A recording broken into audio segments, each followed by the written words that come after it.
Bueno, en relación al primer punto que hablábamos sobre las diferencias o contradicciones entre el maoísmo y entre lo que sería el comunismo de alguna forma europeo, vamos a plantearlo en una doble articulación. La primera es, no nos olvidemos que venimos de aproximadamente unos 30 años de stalinismo, 20 y pico de años, no llegan a 30, de stalinismo, y que lo que ha generado el stalinismo es la formación de estructuras muy rígidas. Ya sabemos lo que fue la depuración de las formaciones comunistas con esos periodos de gran terror, ¿no es cierto?, con sacrificios, es decir, con fusilamientos, ejecuciones, personas desterradas al exilio. Bueno, todo un proceso que no hizo otra cosa que verticalizar lo que era la forma de ejercicio del poder en la Unión Soviética, y transformó definitivamente el ejercicio del comunismo en Rusia y en toda la Unión Soviética, lo transformó en un gobierno puramente dictatorial, casi diríamos un gobierno de facto, que conservaba su poder y solventaba su poder en el ejercicio del terror, del miedo, de la opresión. Bueno, esto por consecuencia lógica no había hecho otra cosa que estratificar, segmentar, calcificar las ideas originales marxistas y leninistas en una especie de credo, diríamos casi religioso, que había perdido todo tipo de elaboración lógica para convertirse en una obsecuencia casi fanática, ¿no? Aquel que no estaba de acuerdo con Stalin era ejecutado o era desterrado. Dicho sea, dos ejemplos muy clásicos de esto fue como Eisenstein, el director, tuvo que ir a México en su momento, enviado por la Unión Soviética para trabajar allí, pero entendiendo que se estaba convirtiendo en una molestia ideológica, y la ejecución de Trotsky, ¿no? Trotsky también exiliado a México en primera instancia y luego ejecutado allí en México por órdenes de Stalin y de los servicios de inteligencia soviéticos, más el destierro de un montón de intelectuales,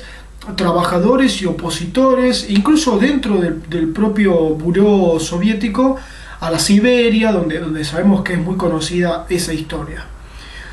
Al punto tal que Eisenstein le dedica la película que vimos durante el abordaje del cine soviético, que se llama Iván el Terrible,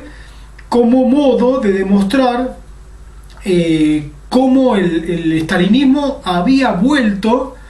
en su retroceso a las formas de gobierno y de ejercicio del poder más tremendas y más brutales que había ejercido en su momento Iván el Terrible, el conocido como el primer zar, ¿no es cierto?, el más representativo. Eso por un lado, ¿no es cierto?, como esto había contaminado, si se quiere de alguna manera, los ideales originales de la teoría marxista. Y por otro lado, también como luego de la muerte de Stalin se da un proceso de lo que conocemos como el deshielo, ¿no? El deshielo en relación a una cierta alegoría en cuanto a la climatología en Rusia, producido por la asunción de Nikita Khrushchev, y cómo este deshielo venía aparejado de un acercamiento de alguna forma desnaturalizador del dogma socialista hacia todo lo que era Occidente, ¿no? El acercamiento entre Khrushchev y los Estados Unidos fue de alguna forma mal visto por los puristas del pensamiento de la ideología marxista. Estas dos características, esta configuración férrea producida durante el estalinismo y esta posterior occidentalización desmesurada, son los principales puntos de antagonismo que desarrollaron los maoístas que desarrollaron los, de alguna forma, divulgadores de la teoría marxista-leninista para posicionarse en la vereda de enfrente de hacia dónde estaba orientado el Partido Comunista Europeo y soviético. Por eso mismo decimos cómo de alguna manera Mao ha reformado a tal punto lo que es la teoría comunista que a nuestro tiempo presente, y ya en aquel momento, para estos jóvenes estudiantes, los postulados marxistas-leninistas originales ya no podían ser estudiados, argumentados, defendidos, desarrollados, sin incorporar los aportes de Mao, ¿no? Entonces podríamos hablar de que ya la teoría marxista-leninista no es teoría marxista-leninista, sino que es marxista-leninista maoísta, ¿no? Esta es la línea que armaría una especie de cóctel en relación a la nueva configuración ideológica de estos jóvenes, que se enfrenta al comunismo más férreo, más cercano a las formas del ejercicio duras, rígidas del Politburó soviético y del resto del Partido Comunista de Europa. Por eso se ve un enfrentamiento entre el PCF, que se dice que es el Partido Comunista francés, y lo que es la célula maoísta que desempeñan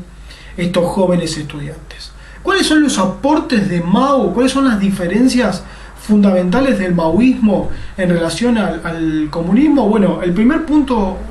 fundamental es que para Mao la revolución no debe comenzar en el polo urbano, como sí comenzó en la Revolución Rusa, que comenzó en las ciudades, sobre todo en San Petersburgo, sino que el proceso revolucionario debe comenzar en el campo, con los trabajadores del campo, que son las víctimas predilectas de formas feudales todavía enquistadas en el desarrollo de los países. Bueno, debe comenzar ahí, y una vez que la población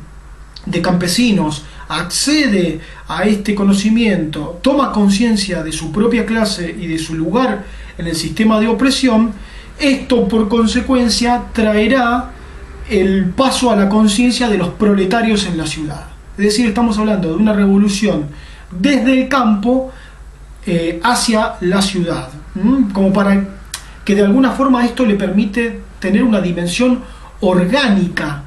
casi hasta, si se quiere, natural, lógica del proceso revolucionario. Cosa que no sucedió en la Unión Soviética. En la Unión Soviética, como decíamos, los procesos revolucionarios se gestaron en las ciudades, si bien